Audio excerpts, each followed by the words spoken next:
Que va-t-il se passer dans l'épisode 8 de House of Dragon saison 2, l'épisode final de cette deuxième saison?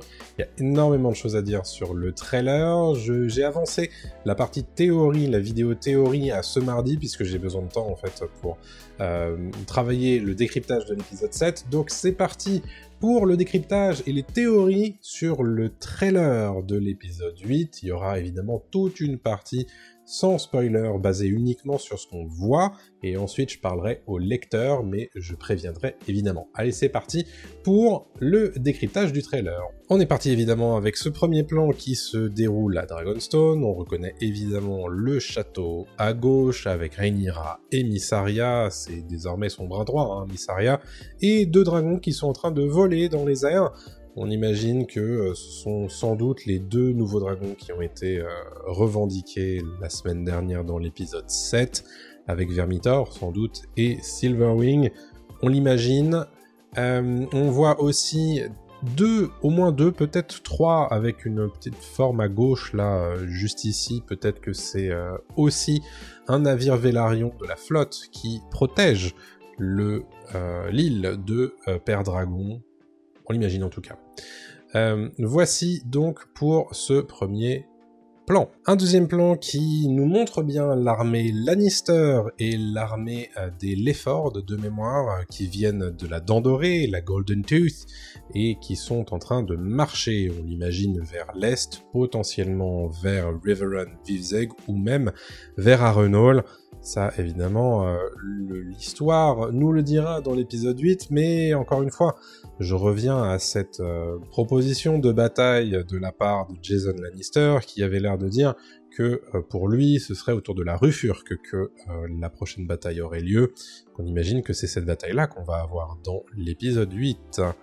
On voit en tout cas très clairement Jason Lannister à gauche en début de procession, et à droite le seigneur Lefford avec leurs deux bannières juste derrière, et puis les cages avec les lions qu'on avait déjà vus dans les épisodes précédents, dans l'épisode 6 pour être très précis.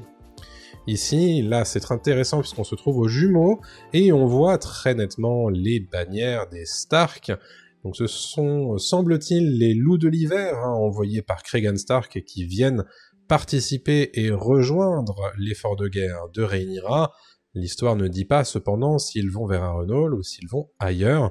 En tout cas, notez évidemment les visages grisonnants, ce sont effectivement de vieux soldats, comme l'avait promis Cregan Stark, mais de vieux soldats qui sont cependant rompus à la bataille, donc potentiellement des vétérans qui pourront faire changer un petit peu le cours des futures batailles s'il y a lieu.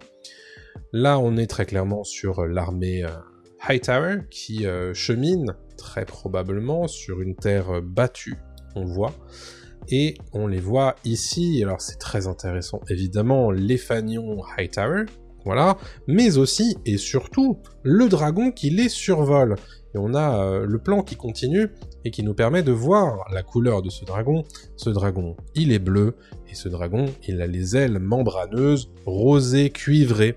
Et ce dragon, du coup, il s'agit de Tessarion, le dragon de Daeron Targaryen, dont on nous parle quasiment à chaque épisode, dans cette saison 2. Et donc, évidemment, on imagine qu'on va enfin voir Daeron dans cet épisode final. Et ça fait quand même sacrément plaisir. Criston Cole qui est en train de parler ici avec, on imagine, Gwaine Hightower. Il est en train de dire « Les dragons dansent et les hommes ne sont que poussière à leurs pieds. Nous marchons désormais vers notre annihilation. » Notez qu'il est dans son pourpoint, qu'il n'est pas dans son armure, et qu'il a l'air d'être moyen chaud pour se rendre à la bataille. Donc est-ce que c'est un aveu d'échec de la part de Criston Cole? On verra un petit peu plus tard qu'il y a une vraie scène de tension entre lui et Gwaine un petit peu plus tard dans ce trailer. Donc évidemment, tout ça pose question sur l'engagement de Criston Cole dans cet épisode 8. Ici, on voit deux dragons arriver sur ce qui semble être la position de Daemon Targaryen. Est-ce qu'il est toujours à Harrenhal ou est-ce qu'il est parti ailleurs? On reconnaît évidemment Caraxès sur le premier plan, et deux autres dragons qui sont dans le fond de l'écran. Donc ça y est, il y a des mouvements de dragons. Est-ce que ce sont des dragons ennemis ou ce sont des dragons alliés. On imagine que ce sont des dragons alliés, puisqu'on voit un petit peu plus tard Syrax qui survole l'armée des Tully. Donc on imagine que c'est Rhaenyra sur Syrax accompagné de quelqu'un d'autre, potentiellement Seasmoke, Fumée des Mers avec Adan Karen ou quelqu'un d'autre, on verra, qui arrive auprès de Daemon, histoire de leur dire « Eh oh, on arrête les conneries, maintenant ton armée elle est à nous ». On note évidemment Rhaenyra qui réunit les nouveaux dragonniers autour d'un dîner, un vrai festin, histoire de s'assurer, j'imagine, de leur loyauté. C'est un plan dont je vous parlais la semaine dernière, qu'on n'avait pas encore vu dans la saison 2 et qu'on avait vu dans le matériel promotionnel pré-diffusion. Voici donc Baela, Jaehaerys, Hugh, Ulf et Adan Karen qui sont autour de Rhaenyra. Donc ce sont tous les dragonniers en fait dont Rhaenyra dispose, et elle est en train de leur dire « Je vous ai confié un pouvoir que peu ont connu, nous devons frapper tant que nous avons l'avantage ». Et vous voyez, quand je vous disais Seasmoke et Syrax, on reconnaît Seasmoke à l'avant-plan, donc la couleur grisée, et Syrax un petit peu plus loin, et le bois de Baral qui est à droite, et Harrenhal du coup qui est à gauche dans le fond de l'écran. Donc il y a effectivement retrouvailles, on l'imagine, entre Rhaenyra et Daemon, qui va être certainement sous tension dans cet épisode 8, on l'imagine. Ici donc Syrax, je vous le disais, qui survole l'armée des Tully. On retrouve la bannière des Tully dans le fond de l'écran, au milieu, ainsi que les fameuses tentes noires qu'on voyait déjà Daemon observer dans l'épisode précédent. Alyne Velaryon, ou plutôt Alyne de Karen, qui a l'intégralité de l'armure de plate des Velaryon et qui a l'air de se diriger vers le serpent de mer, qui est donc le bateau de la flotte Velaryon, le bateau de Corlys. Notez évidemment qu'il possède une armure assez imposante, qui ressemble beaucoup à celle de Corlys, qu'on voit, je sais plus si on la voit dans ce trailer, mais peut-être qu'il y a quelque chose qui s'est passé entre Alyne et Corlys dans cet épisode 8. Donc on voit à nouveau Rhaenyra qui essaie de prendre à partie ces nouveaux dragonniers, et de s'assurer de leur soutien, bien sûr. Plan qui m'intéresse pas mal ici, on voit Fausse Dragon et le Donjon Rouge dans le fond de l'écran, bien entendu, mais surtout, on a un focus sur cette petite route qui est parcourue par ce qui semble être une diligence, ou peut-être un grand coffre. Moi, ça me paraît ressembler beaucoup à ce fameux calèche, cette fameuse calèche qu'on voyait utiliser Rhaenyra dans la saison 1 et qu'on voit aussi utiliser par Alicent etElaena dans l'épisode 6. Est-ce que, du coup, on utilise cette diligence pour emmener quelqu'un ailleurs qu'à Port-Réal? C'est une question qu'on peut se poser. On a Larys qui est en train de parler, on l'imagine, à Aegon dans ses appartements. Il lui dit « Le prince régent est furieux, on ne peut savoir ce qu'il va faire. » Potentiellement, Larys est en train de dire à Aegon « Il faut que tu te casses, puisque ton frère est devenu incontrôlable. » Aegon, ici à nouveau, avec un visage complètement ravagé par le feu dragon. Alicent qui est en train de prendre à partie son fils Aemond et qui lui dit « Tu souhaites gouverner les 7 royaumes, mais tu règnes par la ruine et la mort. » Et ça, évidemment, ça pose question sur le choix du régent, bien sûr. Notez le regard de défi d'Aemond, bien entendu, mais aussi, derrière, là, dans le flou, on aElaena qui a l'air de se tenir les mains. Est-ce qu'il y a eu une espèce de confrontation, de rixe entre le frère et la sœur? Notez qu'elle porte la même chemise de nuit, on l'imagine, dans laquelle on la verra un petit peu plus tard. Donc est-ce qu'il y a confrontation entre le frère et la sœur, et donc Alicent qui essaie de protéger sa fille, coûte que coûte, sa filleElaena qui a déjà bien souffert dans cette saison 2. Ici, on voit Aemond, j'allais dire Aegon, qui est en train de regarder le théâtre de ce qu'il a potentiellement fait sur le dos de Vhagar. On voit un petit peu plus tard une ville qui est totalement prise dans le feu, la ville d'Harrenhal ici, le château d'Harrenhal que vous reconnaissez bien sûr, Daemon qui est en train de sortir peut-être de la salle du conseil de Harrenhal, on l'imagine. On entend d'ailleurs un personnage, un orateur non identifié à ce moment-là de ce trailer qui dit « Pendant que vous avez rassemblé une armée, Rhaenyra a vacillé », donc là on imagine qu'on est en train de parler à Daemon et qu'on est un peu en train de le brosser dans le sens du poil. Est-ce que c'est quelqu'un qu'on connaît, c'est possible. En tout cas, le sous-titrage officiel du trailer ne nous dit pas qui est en train de parler. Est-ce que c'est Simon Ford? Est-ce que c'est Alfred Broom? C'est possible. On verra ça dans l'épisode 7, mais dans l'épisode 8. En tout cas, reste à savoir si Daemon va poursuivre dans sa quête un petit peu insensée de pouvoir, ou est-ce qu'il va se soumettre à Rhaenyra dans cet épisode 8. Je vous le disais, Alfred Broom qui apparaît ici à gauche de l'écran, il est enfin arrivé du coup à Harrenhal avec le message de Rhaenyra. Est-ce que ce message va être modifié? Ça c'est la question qui peut se poser. En tout cas, il est en train de passer en revue les différentes forces des seigneurs riverains qui lui ont été associés, du coup on l'imagine, dans cet épisode 8, à la suite de cette espèce de séquence de tribunal, en fait, hein, autour des seigneurs riverains, et particulièrement d'Oscar Tully. Ici, un plan intéressant, évidemment, dans le Donjon Rouge, qui surplombe la ville de Port-Réal, King's Landing, avec, on les reconnaît, Aemond et Elaena qui sont en train de parler, enfin c'est surtout Aemon qui est en train de parler, qui lui dit « Les prétendants forment de nouveaux dragonniers contre nous, j'ai besoin que tu voles et que tu combattes sur son cheveu, alias Dreamfire. » Et il dit « Nous répondrons à l'outrage par l'outrage. » Donc pour lui, c'est un outrage de la part de Rhaenyra d'avoir confié des dragons à des bâtards Targaryens, et potentiellement lui aussi veut essayer de répondre par la violence. Et on voit en tout cas que Elaena le regarde dans le vide. Est-ce qu'elle est assez fan de cette idée? On l'imagine que non, hein. On imagine que cette jeune femme qui a perdu son enfant décapité dans sa chambre et qui a ensuite perdu qui a vu son mari handicapé lourdement dans une guerre qui a utilisé des dragons, on imagine qu'elle n'est pas forcément super fan. D'ailleurs, on ne l'a jamais vu monter Dreamfire, son cheveu, depuis le début de la saison, depuis le début de la série. Est-ce qu'elle va accepter de monter sur sa dragonne? C'est une question qu'on peut se poser, bien entendu. Ici, évidemment, un plan rapproché sur Vhagar, dont on voit le feu au fond de la gorge, et qui regarde une cité qui a été mise à feu et à sang. Alors, laquelle est-elle? J'ai regardé, donc on imagine évidemment que ça fait partie des villes qui sont sur l'embouchure de la baie de Lanera, qui sont du coup évidemment partisans de Rhaenyra.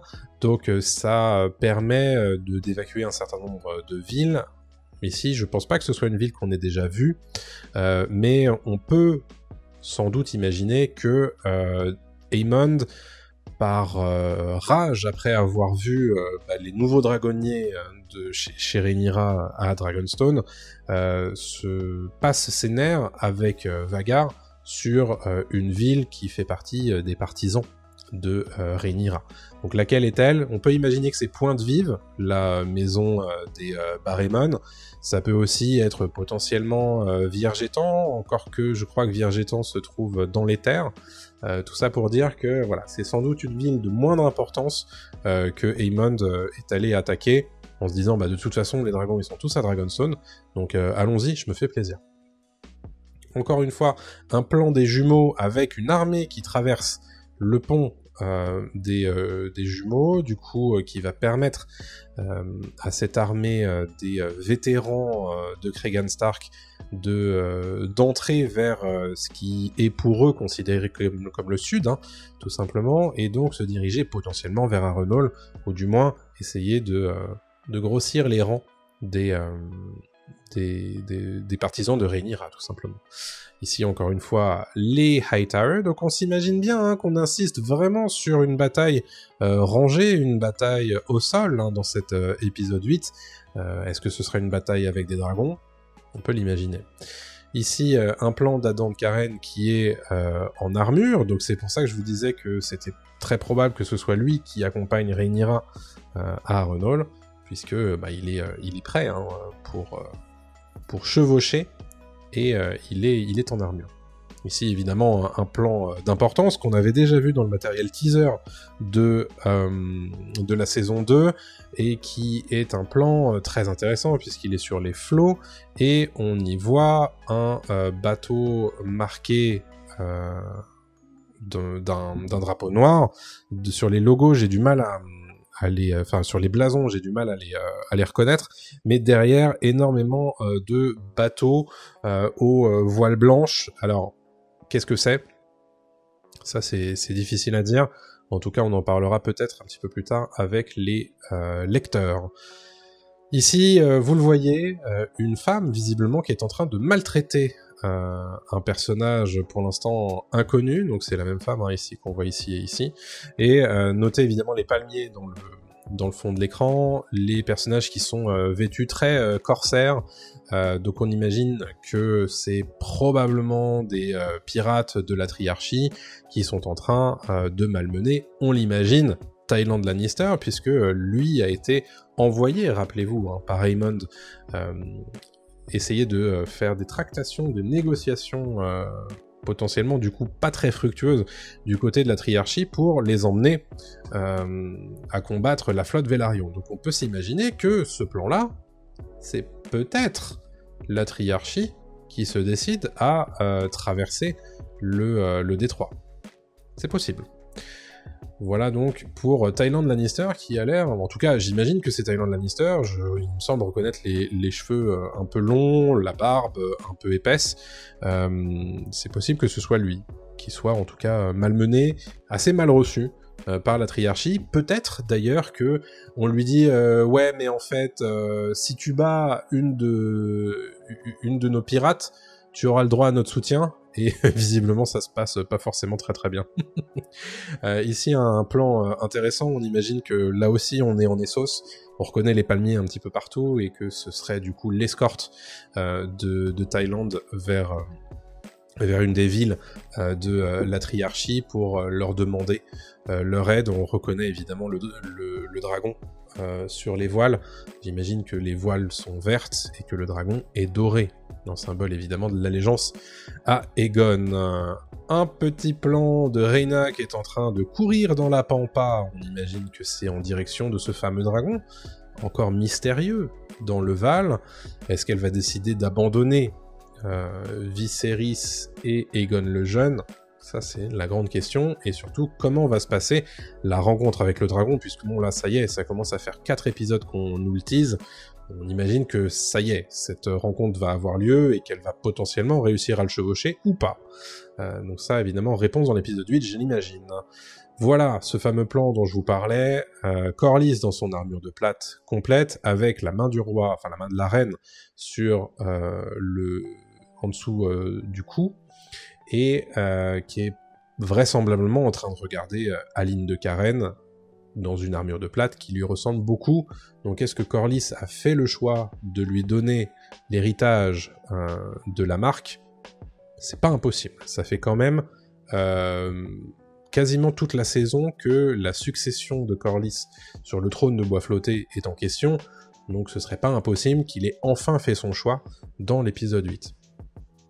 Ici, on voit l'allégeance des soldats riverains, mais aussi d'Alfred Broom, que l'on voit au milieu de l'écran, face à Daemon, qui est en train, on ne sait pas, sans doute de les haranguer, puisque on l'entend dans cet épisode, dans ce trailer, dire « Pour chacun d'entre nous qui tombera, une centaine d'entre eux tombera, il n'y aura pas de quartier. » Donc là, on imagine qu'il y aura vraiment bataille autour de Daemon et potentiellement à Harrenhal, et qu'il est en train de livrer son discours pré-bataille à ses soldats. Notez évidemment le blason des Tully ici, Alfred Broom là. Ici, je ne reconnais pas le blason, mais je reconnais évidemment la bannière des Nerbosques ici. Voilà, donc je vous le disais, séquence de... comment dire, de conflit entre Criston Cole et Gwen Hightower, qui le tient quand même au fil de l'épée pour le menacer. Donc moi, très franchement, ma théorie, c'est que Gwen est en train de le pousser à la bataille, alors que Criston Cole a l'air d'avoir un petit peu baissé les bras. Vous avez vu à la fin de l'épisode 4 que son monde était totalement chamboulé. Lui, c'est un soldat, c'est pas un dragonnier, et en tant que soldat, quand on voit la guerre entre dragons, ça change complètement toute la perspective sur une bataille, et potentiellement que lui n'a pas envie d'emmener tous ses soldats au combat. En tout cas, c'est ce que je m'imagine moi en termes de théorie. Ce plan m'intéresse énormément puisque, vous le voyez évidemment encore une fois, le fil de l'épée sous le menton de Criston Cole, mais surtout, vous voyez cet homme-là, ici dans le fond de l'écran, qui a des cheveux très nettement blancs, et c'est un personnage qu'on n'a pas encore vu. Donc est-ce que ce serait enfin Daeron qui arrive dans l'épisode 8 de la saison 2 de House of Dragon? C'est tout sauf impossible, puisque comme je vous l'ai dit un petit peu plus tôt, on voit Tessarion, son dragon, sa dragonne je crois, dans ce trailer. Donc, potentiellement, Daeron qui rejoint Lost de Criston Cole qui dit « Non, mais moi c'est bon, je suis plus intéressé par me battre », et Gwen Hightower qui lui dit « Écoute, tu vas te battre, puisque maintenant on a le soutien d'un dragon. » J'imagine, hein, c'est ma théorie encore une fois. Un regard entendu de Rhaenyra, qui est très certainement en train de regarder les nouveaux dragonniers en train de faire leur premier vol d'essai, et un dragon, ici, face à des ruines en flammes. Quel est ce dragon? Moi, j'ai du mal à en déterminer la couleur. Est-ce que c'est Vhagar? Je vois pas ses ailes trouées. Est-ce que c'est un dragon qu'on a déjà vu? Est-ce que c'est un dragon qu'on n'a pas encore vu? Est-ce que ce serait Silverwing? J'ai du mal à déterminer qui est ce dragon, en fait. Mais tout ça pour dire qu'on va très certainement avoir pas mal d'actions draconiques dans cet épisode 8 de House of the Dragon. Ici, évidemment, je vous propose mes théories sur ce qui va se passer dans cet épisode 8. À mon sens, on va avoir pas mal de conflits dans les deux camps, encore une fois. Conflit entre Aemond et Alicent. Aemond qui demande à sa sœur de monter sur son cheveu pour aller à la guerre, puisqu'il a besoin de dragonniers, hein, désormais, il se rend bien compte qu'il est en infériorité numérique. Alicent qui va s'opposer à lui, potentiellement un conflit, une rixe entre Helaena et Aemond, qui pousse leur mère à s'interposer, c'est ce que je m'imagine en tout cas. On voit les Lannister et les Leford cheminer, donc on imagine qu'il va y avoir une bataille autour de la rue Furk. En tout cas c'est ce que nous proposait, c'est ce que soumettait comme idée Jason Lannister. Le fait que les Stark arrivent et traversent le pont des jumeaux me fait dire que potentiellement ils vont se joindre à la bataille, et seraient peut-être les Deus Ex Machina de cette bataille, on l'imagine. On voit aussi Lost des Hightower cheminer, et on voit surtout la dragonne Tessarion les survoler. Qui dit Tessarion dit Daeron Targaryen, et donc enfin, on va le voir, conflit entre Gwen Hightower et Criston Cole qui a l'air d'avoir baissé les bras. Ça risque d'être très intéressant à voir, je pense. Et puis, de l'autre côté, évidemment, on a Aaron Daemon qui est en train de préparer la défense, on imagine, la réplique, face à ces deux armées qui tentent de le prendre en tenaille. L'arrivée de Syrax et Seasmoke en soutien, en tout cas c'est probable, et surtout les retrouvailles entre Rhaenyra et Daemon qui vont être sous tension, puisque Daemon lui il fait ses bails depuis 6 épisodes, et Rhaenyra elle aussi, mais elle a besoin de le remettre dans le rang, évidemment pour obtenir l'armée qui lui est promise. Du côté de Rhaena, on va certainement terminer cette intrigue secondaire de cette saison 2 avec cette rencontre avec le dragon? Est-ce qu'elle va réussir à le revendiquer et le chevaucher? Grande question. On a aussi des choses qui vont se passer de l'autre côté du détroit, très probablement dans une ville de la Triarchie, puisque, je l'imagine, il va y avoir très certainement une prise à partie de Tyland Lannister dans une de ces villes de la Triarchie, je pense, pour choper le soutien de la Triarchie, et ça va peut-être mal se passer. Ce grand plan sur des navires qui sont potentiellement affiliés à la Triarchie me fait dire que la Triarchie va quand même décider d'agir. Donc ça, c'est évidemment très intéressant. Aline et Corlys ont la même armure, donc on imagine que Corlys Velaryon a décidé de faire d'Aline un Velaryon. C'est ce que je m'imagine. Tout ça pour dire que il va se passer des choses, et on voit pas mal de dragons quand même dans ce trailer, ce qui me fait dire qu'on va avoir quand même pas mal d'actions draconiques dans cet épisode 8, et que ça va être un épisode 8 qui va très certainement envoyer du lourd, et je m'imagine du coup qu'on aura une bataille au sol. Est-ce qu'il y aura une bataille entre dragons aussi par-dessus? Ça ferait peut-être un peu redite par rapport à l'épisode 4, mais je m'imagine en tout cas que ça va être un épisode où le feu et le sang vont être répandus, ça c'est certain. Reste à savoir évidemment si toutes ces théories vont se vérifier ou non. Tout ça pour dire que ça a l'air très enthousiasmant, et j'ai très hâte d'être lundi prochain et de vous enregistrer bien sûr la vidéo réaction de cet épisode 8. Pour les non-lecteurs qui vont nous quitter ici, n'oubliez pas évidemment le like, le commentaire, l'abonnement pour ne rien rater des futurs contenus de House of Dragon sur cette chaîne, puisqu'on va bientôt terminer la saison 2, mais moi je vais pas m'arrêter de parler de House of Dragon, donc abonnez-vous s'il vous plaît et activez la petite cloche. Rejoignez-moi sur la page Discord où vous rejoindrez désormais 130 fans de Game of Thrones, House of Dragon, etc., etc. Vous pouvez aussi participer à l'effort de guerre sur ma page Ko-fi pour me donner quelques deniers, c'est évidemment très apprécié, et vous obtiendrez bien sûr des exclusivités et des vidéos en avant-première, etc., etc. Donc allez-y, profitez-en. Maintenant, je vais m'adresser bien sûr aux lecteurs, donc tous les gens qui n'ont pas lu Feu et Sang, je vous recommande de terminer cette vidéo-là, et on se retrouve très bientôt pour une nouvelle vidéo sur House of Dragon. Je reviens sur les plans du trailer juste pour les lecteurs ici. Bon, très clairement pour moi ça tend vers la bataille de la Rufurque, comme je vous le disais.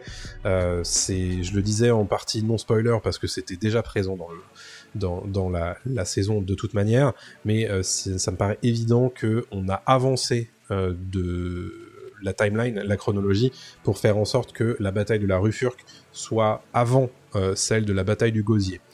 Je pense du coup qu'on n'aura pas la bataille du Gosier dans cette saison 2, et qu'elle sera, pour des raisons budgétaires à mon sens, balancée du côté de la saison 3. Le fait en tout cas qu'on voit arriver les soldats Stark est plutôt intéressant. Je m'imagine qu'on va les laisser tranquillement arriver, et que potentiellement ils vont arriver à la fin de la bataille pour sauver un petit peu Daemon, potentiellement. N'oublions pas également que dans le Val, on nous a promis 15 000 armes, 15 000 épées, et donc potentiellement que eux aussi vont être utilisés comme Deus Ex Machina, comme ça avait été le cas déjà dans Game of Thrones à l'époque, rappelez-vous. Tessarion, évidemment, je vous le disais, Daeron arrive, et enfin, ça fait plaisir. Est-ce qu'on va voir, du coup, Daeron défaire les armées Beesbury, les armées des Essaims dans le sud, dans le Bief? Je pense pas, je pense que ce sera évoqué, mais ça ne sera pas montré, à mon sens, parce que c'est évoqué dans l'épisode 7, ça sera pas montré, à mon avis.